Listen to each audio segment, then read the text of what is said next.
નમસ્કાર વાલા વિદ્યાર્થી મિત્રો, વર્લ્ડ ઇનબોક્સ એકેડેમી પર આપ સૌનું સ્વાગત છે। મિત્રો, આજે છે 15 જૂન 2021 અને આજના લેક્ચરમાં આપણે આજના કેટલાક મોસ્ટ ઇમ્પોર્ટન્ટ કરંટ અફેર જેની પરીક્ષાલક્ષી ચર્ચા કરવાના છે, જેનાથી ટૂંક સમયમાં આવનારી પીએસઆઈ, કોન્સ્ટેબલ, બિન સચિવાલય ક્લર્ક, જીપીએસસી 1-2 તેમજ એસટીઆઈ, ડીવાયએસઓ અને પીઆઈ જેવી પરીક્ષાની અંદર પૂછાઈ શકે એવા પ્રશ્નોની આપણે સંપૂર્ણ ડિટેલ તેમજ ફેક્ટ ડેટા અને એને લગતા સ્ટેટિક જીકે સાથે ચર્ચા કરવાની છે, તો જેનાથી તમને એક્ઝામની અંદર કોઈપણ કરંટ અફેરનો પ્રશ્ન પૂછાય તો એનો જવાબ તમને 100% આવડશે જ। આ સિવાય મિત્રો, તમે હજુ સુધી વર્લ્ડ ઇનબોક્સ યુટ્યુબ ચેનલને સબસ્ક્રાઇબ કરી નથી તો તેને હાલ જ સબસ્ક્રાઇબ કરી દો, કારણ કે વર્લ્ડ ઇનબોક્સ દ્વારા તમને યુટ્યુબના માધ્યમથી એકદમ ફ્રીની અંદર દિવસનું મોસ્ટ ઇમ્પોર્ટન્ટ કરંટ અફેર એ પણ માત્ર 10 થી 15 મિનિટની અંદર આપવામાં આવે છે। તો આ લેક્ચરનો લાભ તમે ચોક્કસ ઉઠાવો અને આ લેક્ચરને બીજા વિદ્યાર્થીઓ સાથે પણ શેર કરો, જેનાથી તૈયારી કરતા દરેક વિદ્યાર્થી સુધી આપણા લેક્ચર પહોંચી શકે અને એ પણ વિદ્યાર્થીઓને ફાયદો થઈ શકે। આ સિવાય મિત્રો, તમારા અમૂલ્ય પ્રતિભાવો જે છે એ તમે કમેન્ટ બોક્સની અંદર જણાવવાનું રાખો, જેનાથી અમને મોટિવેશન મળતું રહે અને આવી જ રીતે તમારા માટે સારા પ્રશ્નો અને ડિટેલની અંદર ચર્ચા કરીએ, જેનાથી તમને પણ એક્ઝામમાં ફાયદો થઈ શકે। તો મિત્રો, ચાલો શરૂઆત કરીએ આજના લેક્ચરની। તો મિત્રો, ગઈકાલના લેક્ચરમાં આપણે એક પ્રશ્ન પૂછેલો હતો કે વર્તમાનમાં આરબીઆઈના ગવર્નર કોણ છે? તો મિત્રો, એની અંદર આપણો જવાબ આવે છે શક્તિકાંત દાસ। તો મિત્રો, આ પ્રશ્નનો જવાબ ઘણા મિત્રોએ સાચો આપેલો છે, જે ખૂબ સારી બાબત કહી શકાય। તો શક્તિકાંત દાસ જે છે એ આરબીઆઈના 25મા ગવર્નર છે અને વાત કરીએ કે આરબીઆઈ જે છે એની સ્થાપના 1934ના એક્ટ મુજબ વર્ષ 1935માં થઈ હતી અને શરૂઆતમાં જ્યારે આરબીઆઈની સ્થાપના થઈ એ વખતે આરબીઆઈના ગવર્નર હતા, જેમનું નામ છે ઓસ્બર્ન સ્મિથ। અને પ્રથમ ભારતીય ગવર્નરની વાત કરીએ તો પ્રથમ ભારતીય ગવર્નર બન્યા હતા સીડી દેશમુખ। તો મિત્રો, આ હતી માહિતી આરબીઆઈ વિશેની। ત્યારબાદ શરૂઆત કરીએ આજના લેક્ચરના પહેલા પ્રશ્નથી। તો આજનો આપણો પહેલો પ્રશ્ન છે કે તાજેતરમાં કઈ રાજ્ય સરકારે જલ જીવન મિશન માટે 10,870 કરોડ રૂપિયાની ફાળવણી કરી છે? તો મિત્રો, એની અંદર આપણો જવાબ આવે છે ઉત્તર પ્રદેશ। તો કેન્દ્ર સરકારે ઉત્તર પ્રદેશને જલ જીવન મિશન અંતર્ગત 10,870 કરોડ રૂપિયા ફાળવ્યા છે। આગળ ચર્ચા કરીએ તો ઉત્તર પ્રદેશ વિધાનસભાની ચૂંટણી પૂર્વે આ વર્ષે જ 60,000 જેટલા ગામોમાં 7.8 મિલિયન જેટલા નળ કનેક્શન પૂરા પાડશે। એટલે કે ઉત્તર પ્રદેશની અંદર વિધાનસભાની ચૂંટણી જે આવી રહી છે એ પૂર્વે જ ઉત્તર પ્રદેશના લગભગ 60,000 જેટલા ગામોમાં 7.8 મિલિયન જેટલા નળ કનેક્શન પૂરા પાડશે। ત્યારબાદ જોઈએ મિત્રો, ઉત્તર પ્રદેશ સંબંધિત તાજેતરનું કરંટ અફેર। તો જેમાં એક છે કિસાન કલ્યાણ યોજના, બીજી છે નવીન રોજગાર છત્રી યોજના, ત્રીજું છે અભ્યુદય યોજના, ત્યારબાદ છે પેપરલેસ બજેટ રજૂ કરનાર ભારતનું પ્રથમ રાજ્ય ઉત્તર પ્રદેશ બન્યું હતું, પ્રધાનમંત્રી સ્વનિધિ યોજના લાગુ કરનાર ભારતની અંદર ઉત્તર પ્રદેશ પ્રથમ બન્યું હતું।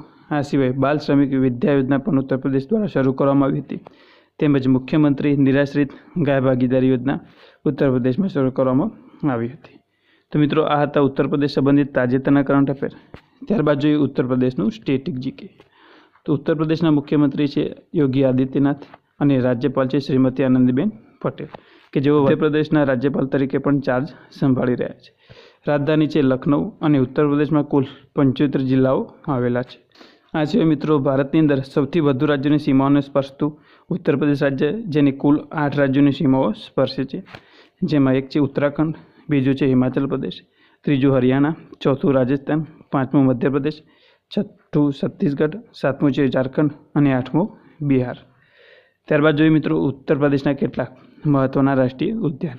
તો જેમાં છે દુધવા રાષ્ટ્રીય ઉદ્યાન, બીજું છે કિશનપુર વન્યજીવ વિહાર, ત્રીજું છે કરતનિયા ઘાટ વન્યજીવ વિહાર, ચોથું છે કેમૂર વન્યજીવ વિહાર, પાંચમું છે રાષ્ટ્રીય ચંબલ વન્યજીવ વિહાર, છઠ્ઠું છે નવાબગંજ વન્યજીવ વિહાર અને સાતમું છે સોહાગી બરબા વન્યજીવ વિહાર। તો મિત્રો, આ હતા ઉત્તર પ્રદેશના મહત્ત્વના રાષ્ટ્રીય ઉદ્યાન કે જે તમારી આવનારી કોઈપણ પરીક્ષા માટે ઉપયોગી થઈ શકે છે। ત્યારબાદ જોઈએ મિત્રો આપણો આગળનો પ્રશ્ન, ક્ષેત્રમાં યોગ વિશે જાગૃતતા વધારવાના ઉદ્દેશ્યથી આયુષ મંત્રાલય દ્વારા કઈ એપ લોન્ચ કરવામાં આવી છે? તો મિત્રો, એની અંદર આપણો જવાબ આવે છે નમસ્તે યોગ। તો આયુષ મંત્રાલય દ્વારા યોગ અંગે જાગૃતિ વધારવા માટે નમસ્તે યોગ નામનું એપ્લિકેશન શરૂ કરવામાં આવ્યું છે, જેમાં 21 જૂન 2021માં યોગ દિવસ જે આવી રહ્યો છે એના માટે થીમ રાખવામાં આવી છે yoga at home and yoga with family. તો 2021માં જે 21 જૂને યોગા દિવસ આવે છે એની થીમ નક્કી કરવામાં આવેલી છે। આ સિવાય વાત કરીએ કે પહેલો આંતરરાષ્ટ્રીય યોગ દિવસ 2015માં મનાવવામાં આવ્યો હતો અને વર્તમાનમાં કેન્દ્રીય આયુષ મંત્રી છે જેમનું નામ છે શ્રીપાદ યશો નાયક। તો મિત્રો અહીંયા ફરીથી એક પદાધિકારીનું નામ આવ્યું છે, તો તમે ચોક્કસથી નોટ ડાઉન કરી લેજો, કારણ કે ક્લાસ 3ની એક્ઝામમાં તમને આમાંથી સીધો પ્રશ્ન પૂછાઈ શકે છે। તો ફરીથી રિપીટ કરું છું કે કેન્દ્રીય આયુષ મંત્રી છે શ્રીપાદ યશો નાયક। ત્યારબાદ મિત્રો જોઈએ આગળનો પ્રશ્ન। તો વિશ્વ રક્તદાતા દિવસ ક્યારે મનાવવામાં આવે છે? તો મિત્રો એની અંદર જવાબ આવે છે 14 જૂન। તો 14 જૂનના દિવસે વિશ્વ રક્તદાતા દિવસ મનાવવામાં આવે છે, જેની આ વર્ષની થીમ હતી give blood and keep the world beating. આ વર્ષની ઉદ્દેશ હતો મિત્રો કે સુરક્ષિત રક્ત ઉત્પાદનોની આવશ્યકતાઓ વિશે જાગૃતતા વધારવા અને રક્તદાતાઓને રક્તદાન માટે પ્રોત્સાહિત કરવા તેમજ આભાર વ્યક્ત કરવાનો હતો। આ સિવાય મિત્રો આના વિશે વધુ ચર્ચા કરીએ તો જેની શરૂઆત થઈ હતી વર્ષ 2004માં અને જે WHO દ્વારા કરવામાં આવેલી હતી। આ દિવસ મનાવવા પાછળનું કારણ છે કે નોબેલ પ્રાઇઝ વિજેતા કાર્લ લેડસ્ટેનર હતા, એમની જયંતિ નિમિત્તે મનાવવામાં આવે છે। કાર્લ જે છે એમને બ્લડ ગ્રુપની શોધ કરી હતી અને જેના માટે તેમને 1930માં નોબેલ પુરસ્કારથી સન્માનિત કરવામાં આવ્યા હતા।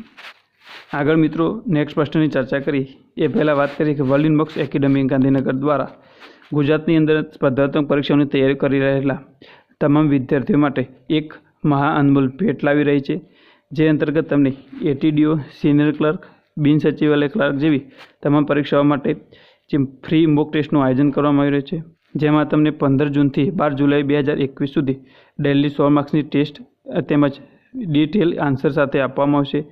આ સિવાય મિત્રો આ કાર્યક્રમમાં તમને સંપૂર્ણ અભ્યાસક્રમ માટે ડેલી 100 MCQની ટેસ્ટ લેવામાં આવશે અને જેની અંદર તમને નેગેટિવ માર્કિંગ સાથે સમગ્ર ગુજરાતની અંદર તમે પોતાનો રેન્ક પણ જાણી શકો છો। આ કાર્યક્રમમાં કુલ 5 મોક ટેસ્ટ લેવામાં આવશે અને એ પણ બિલકુલ નિઃશુલ્ક।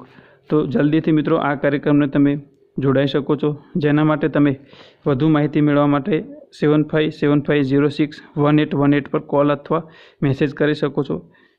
મિત્રો તમે કોઈપણ પરીક્ષાની તૈયારી કરો છો અને તેનું તમે રિવિઝન અથવા તો તેનું ટેસ્ટ નથી આપતા તો તમને તમારી તૈયારી અંગેનું ખ્યાલ આવતું નથી। તમારી તૈયારીને ચકાસવા માટે એકવારથી જરૂર આ ટેસ્ટ આપો, જેનાથી તમને કયા વિષયની અંદર વધુ મહેનતની જરૂર છે એનો ખ્યાલ આવી જશે। મિત્રો આ ટેસ્ટ આપવા માટે તમે ગૂગલ પ્લે સ્ટોરમાં world inbox academy live app search કરશો તો તમને એપ્લિકેશન મળી જશે। આ સિવાય મિત્રો આપણા વિડીયોની ડિસ્ક્રિપ્શનમાં પણ આ એપની લિંક મૂકવામાં આવી છે, ત્યાં જઈને પણ તમે ડાઉનલોડ કરી શકો છો। તો મિત્રો આ હતી માહિતી આપણા ફ્રી ટેસ્ટ ફેસ્ટિવલ કે જે વર્લ્ડ ઇનબોક્સ એકેડમી ગાંધીનગર દ્વારા શરૂ કરવામાં આવ્યું છે। ત્યારબાદ જોઈએ મિત્રો આગળનો પ્રશ્ન। તો તાજેતરમાં કયા બોલિવૂડ અભિનેતાએ IASની તૈયારી કરતા વિદ્યાર્થીઓ માટે IAS કોચિંગ સ્કોલરશિપ નામની એક પહેલ શરૂ કરી છે? તો મિત્રો એની અંદર આપણો જવાબ આવે છે સોનુ સૂદ। તો સોનુ સૂદ દ્વારા સંભવ નામની IAS કોચિંગ સ્કોલરશિપ શરૂ કરવામાં આવેલી છે, જે અંતર્ગત સોનુ સૂદે આ પહેલમાં સિવિલ સેવાઓની તૈયારી કરી રહેલા વિદ્યાર્થીઓ માટે શિષ્યવૃત્તિ આપવામાં આવશે અને જે ઈચ્છા ધરાવતા ઉમેદવારો હોય તે આની વેબસાઇટ પર પોતાનું રજિસ્ટ્રેશન કરાવી શકે છે। અને આ પહેલ માટે સોનુ સૂદે દિલ્હીની એક દિયા નામની સંસ્થા સાથે સમજૂતો કર્યો છે। તો મિત્રો આ પહેલ માટે સોનુ સૂદે દિલ્હીની દિયા નામની એક સંસ્થા છે એની સાથે સમજૂતો કરેલો છે। ત્યારબાદ જોઈએ મિત્રો આપણો આગળનો પ્રશ્ન। તો તાજેતરમાં જ કોફી પરિવારના એક નવા છોડની પ્રજાતિ અર્ગોસ્ટેના કોર્ટના નામ કયા રાજ્યમાં આપવામાં આવ્યું છે? તો મિત્રો એની અંદર આપણો જવાબ આવે છે કેરળ રાજ્ય। કેરળના મનોહર વાગીમોન ટેકરીઓમાં જોવા મળતા કોફી સાથે સંકળાયેલી આ વનસ્પતિ છે કે જે પ્રજાતિનું નામ COVID-19 રોગચાળામાં મૃત્યુ પામેલા લાખો લોકોની યાદમાં જેનું નામ રાખવામાં આવ્યું છે અર્ગોસ્ટેમા ક્વાર્ટેના। આ સિવાય મિત્રો કેરળ સંબંધિત તાજેતરના કેટલાક કરંટ અફેર વિશે ચર્ચા કરી। તો 10 જુલાઈ 2021માં સ્માર્ટ કિચન યોજના જે છે એ શરૂ કરવાની જાહેરાત કરેલી છે। આ સિવાય વ્યાપક રસીકરણ અભિયાન કે જેનું નામ છે ક્રસિંગ કર્વ એ પણ કેરળ દ્વારા શરૂ કરવામાં આવ્યું હતું। આ સિવાય માછીમારોની આજીવિકાઓમાં સુધારો લાવવા માટે પરિવર્તન નામની પણ યોજના શરૂ કરવામાં આવી હતી। આ સિવાય વિશ્વનું સૌથી મોટું હાથી પુનર્વસન કેન્દ્ર પણ કેરળ દ્વારા શરૂ કરવામાં આવ્યું છે। તેમજ સૌર ઉર્જાથી ચાલતી ભારતની પહેલી મિની ટ્રેન પણ કેરળમાં શરૂ થઈ હતી। તેમજ ઇન્ડો ડચ સેન્ટર ઓફ એક્સેલન્સની સ્થાપના કેરળમાં થઈ હતી। આ સિવાય ગરીબો માટે કે ફોન યોજના અંતર્ગત વિનામૂલ્યે ઇન્ટરનેટની સુવિધાઓ શરૂ કરવામાં આવી હતી। મિત્રો આ હતા કેરળ સંબંધિત તાજેતરના કરંટ અફેર। ત્યારબાદ જોઈએ કેરળનું સ્ટેટિક જીકે। તો કેરળની સ્થાપના 1 નવેમ્બર 1956માં થઈ હતી। રાજધાની છે તિરુવનંતપુરમ અને વર્તમાનમાં રાજ્યપાલ છે આરિફ મોહમ્મદ ખાન અને મુખ્યમંત્રી છે પિનરાઈ વિજયન. આ છે મિત્રો કેરળ જે છે એને કર્ણાટક અને તામિલનાડુની સીમાઓ સ્પર્શે છે.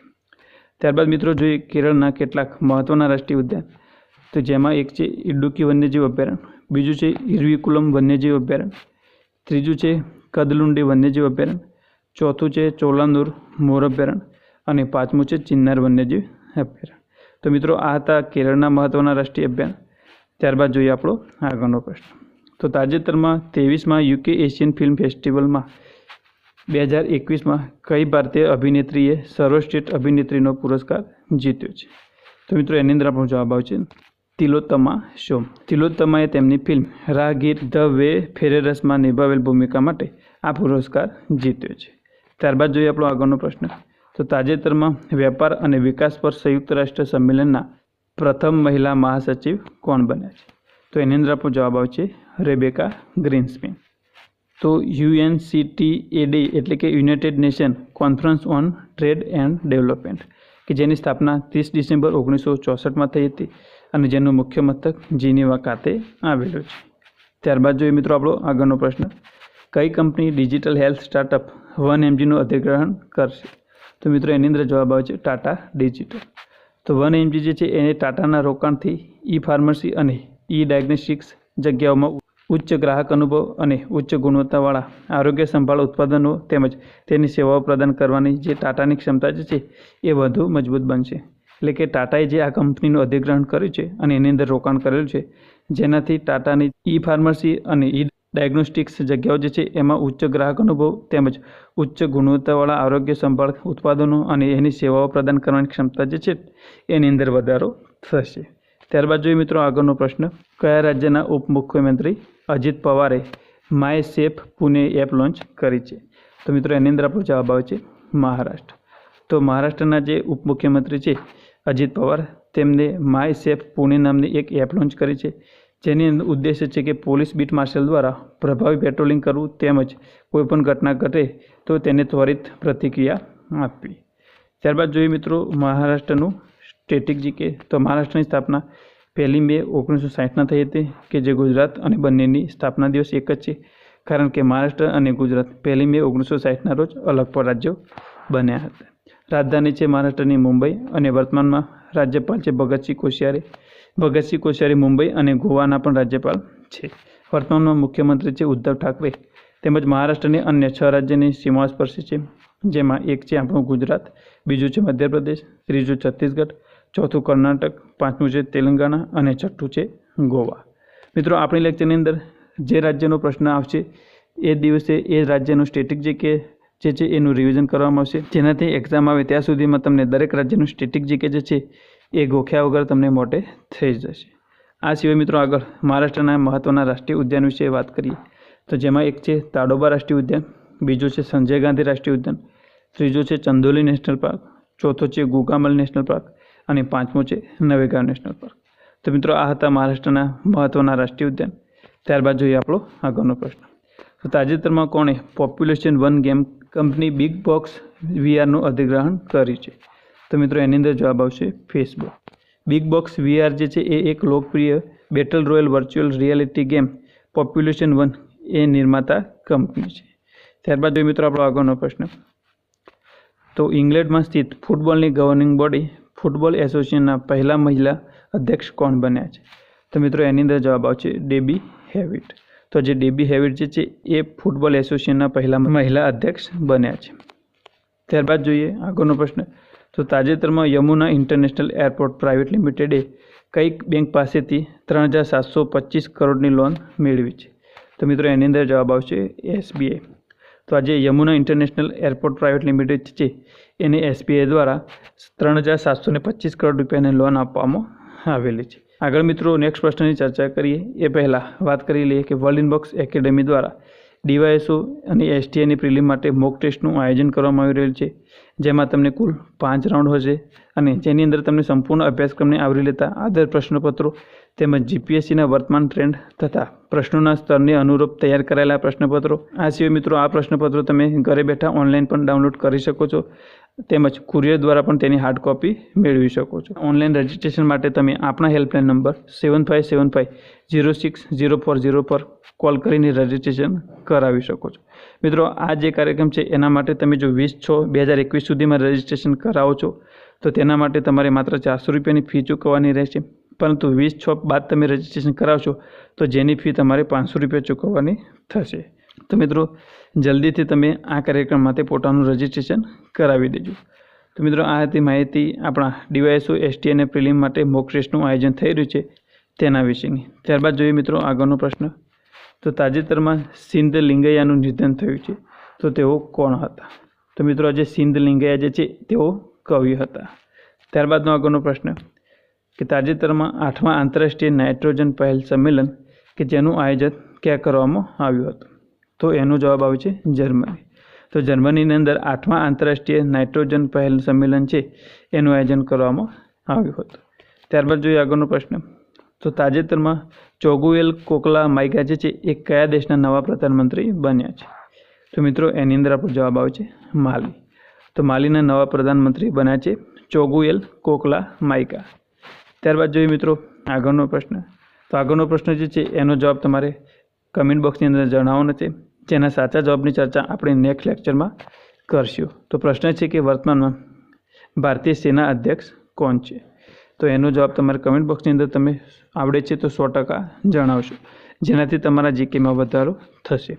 તો મિત્રો, આજના લેક્ચરમાં મિત્રો આપણે કુલ 15 જેટલા પ્રશ્નોની ચર્ચા કરી છે, જેમાં 10 પ્રશ્નોની આપણે ડિટેલ સાથે ચર્ચા કરી છે અને બાકીના 5 પ્રશ્નો હતા એ વન લાઇનર હતા, જેની પણ આપણે ચર્ચા કરી, જેનાથી GPSC તેમજ ક્લાસ 3ની તૈયારી કરતા તમામ વિદ્યાર્થીઓને ફાયદો થઈ શકશે. અને મિત્રો, આપણા લેક્ચરની અંદર કરંટમાં રહેલા જે પ્રશ્નો છે એનું સંપૂર્ણ એનાલિસિસ કર્યા બાદ પરીક્ષામાં પૂછાઈ શકે એવા જ પ્રશ્નો લેક્ચરમાં લેવામાં આવે છે અને એ પણ સંપૂર્ણ ડિટેલ સાથે, જેનાથી આવનારી તમામ પરીક્ષાઓની અંદર કરંટ અફેરનો કોઈ પણ પ્રશ્ન પૂછાય તો એનો જવાબ તમને 100% આવડશે જ, એની હું ખાતરી આપું છું. એના માટે મિત્રો તમારે આપણા કરંટ અફેરના લેક્ચર જે છે એ રેગ્યુલર ફોલો કરવાના રહેશે. તેમજ મિત્રો, આ લેક્ચર તમને પસંદ આવે છે તો લેક્ચરને લાઇક અને શેર કરવાનું રાખો, જેનાથી ગુજરાતની અંદર તૈયારી કરી રહેલા તમામ વિદ્યાર્થીઓને વર્લ્ડ ઇનબોક્સ એકેડમી દ્વારા ફ્રીની અંદર યુટ્યુબના માધ્યમથી ડેલી કરંટ અફેર અને એ પણ ઉચ્ચ ગુણવત્તાનું આપવામાં આવી રહ્યું છે, તો એનો લાભ મળી શકે. આ સિવાય મિત્રો, તમે હજુ સુધી વર્લ્ડ ઇનબોક્સ યુટ્યુબ ચેનલને સબસ્ક્રાઈબ કરી નથી તો તેને હાલ જ સબસ્ક્રાઈબ કરી દો અને બાજુમાં આપેલ બેલ આઇકન પ્રેસ કરી દો, જેથી આવનારા નવા વિડીયોની અપડેટ તમને મળતી રહે. તેમજ મિત્રો, તમે વર્લ્ડ ઇનબોક્સને વિવિધ સોશિયલ મીડિયા પર પણ ફોલો કરી શકો છો. આ સિવાય મિત્રો, વર્લ્ડ ઇનબોક્સ દ્વારા ચલાવવામાં આવતા વિવિધ સ્પર્ધાત્મક પરીક્ષાઓના કોર્સ વિશેની માહિતી મેળવવા માટે તમે આપણા હેલ્પલાઇન નંબર 8238238787 પર કોલ અથવા તો મેસેજ કરીને ઇન્ફોર્મેશન મેળવી શકો છો. આ સાથે મિત્રો, લેક્ચરને અંત સુધી જોવા માટે આપનો આભાર. ફરીથી મળીએ નેક્સ્ટ લેક્ચરમાં.